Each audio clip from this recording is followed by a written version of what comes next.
All right, time for everyone's favorite stat man, Mr. Ralph Michaels with some TNA.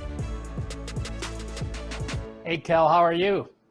Doing really well, Ralph. I'm excited to see the college TNA segment went really well last week. Those divisional underdogs showed some promise. I'm curious to see what you have dug up for us week 2. Well, before I get to the first angle, I do just want to point out, playing against first-year head coaches has been very successful in college football with the COVID and the limited practices. But hey, it carried over to the NFL. First-year head coaches, Cleveland, the New York Giants, and Carolina go 0-3 ATS. So we'll keep our eyes on those rookie head coaches that lost all that practice time. First, we saw 3 upsets week 1 from dogs of 5.5 or more. So I wanted to look in the database and look at the teams that were upset. NFL teams off an upset loss as a favorite of 5.5 or more in week 1.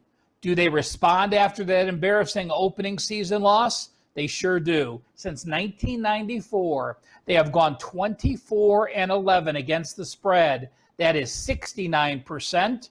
Those teams that got embarrassed with big upset losses, Philadelphia, Indianapolis, and San Francisco.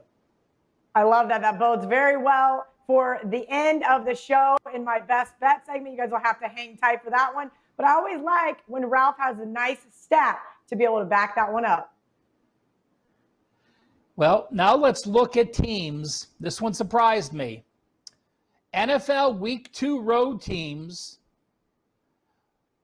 that are favorites. So road favorites that won week 1. That's it. It's simple. You win week 1. Week 2, you're an away favorite. Since 2010, very surprisingly, away favorites that won week 1, only 10, 23-1 against the spread. That is 30.3%. That does go back all the way to 2010. Those teams in the negative category this week, Buffalo, Baltimore, and Kansas City. Those are all away favorites that won week 1. So again, we're looking at the 2 best teams in the AFC with Baltimore and Kansas City, and Buffalo, probably most people's top 5 teams in the AFC. 3 of the top 5 teams all in that negative category this week. We'll see how they do. That's definitely terrifying, Ralph. I mean, I know we've already touched on some of these games with the guys.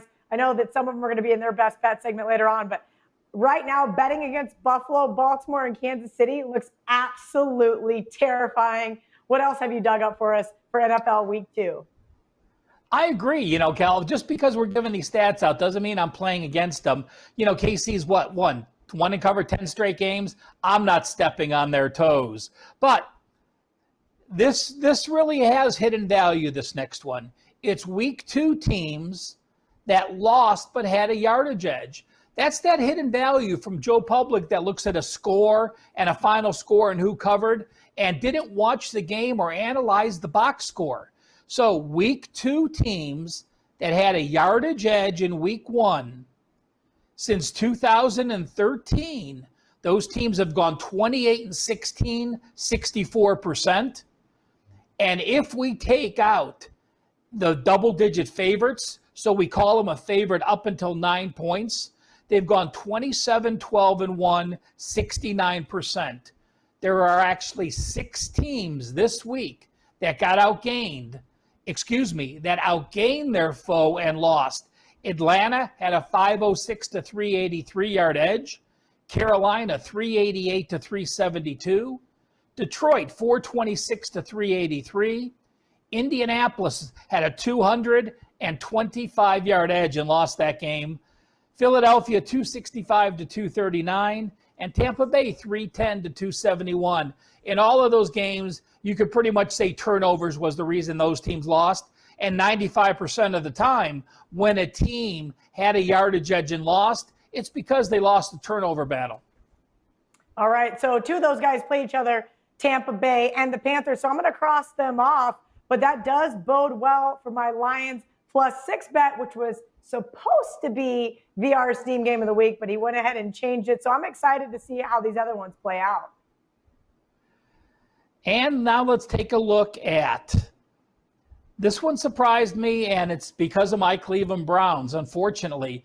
By the way, the Browns are now 119-1 straight up week one since they started football again as the Cleveland Browns. So week ones have not been very fun as a Cleveland Browns fan.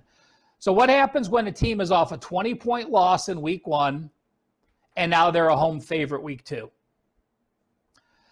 I expected them to bounce back.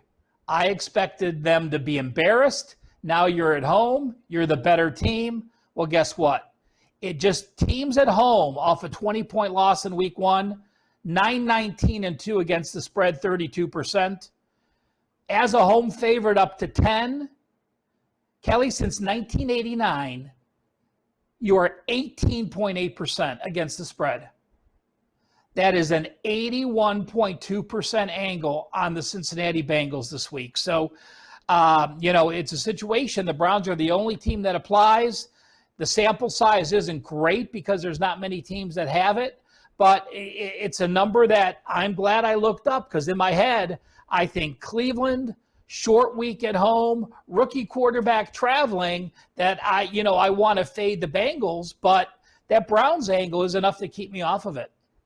No, I think you're right there. Look, I was looking at Cleveland in a couple of my survivor pools that I have with my buddies. That might be enough to keep me off there, because I was also looking at the Browns on Thursday night. This team is got a long road ahead to see if they can improve on last season. Thank you, Ralph, for all that you do. Make sure you guys are following Ralph at CalSportsLV on Twitter. We're going to take a quick break, but when we come back, more Bet on It.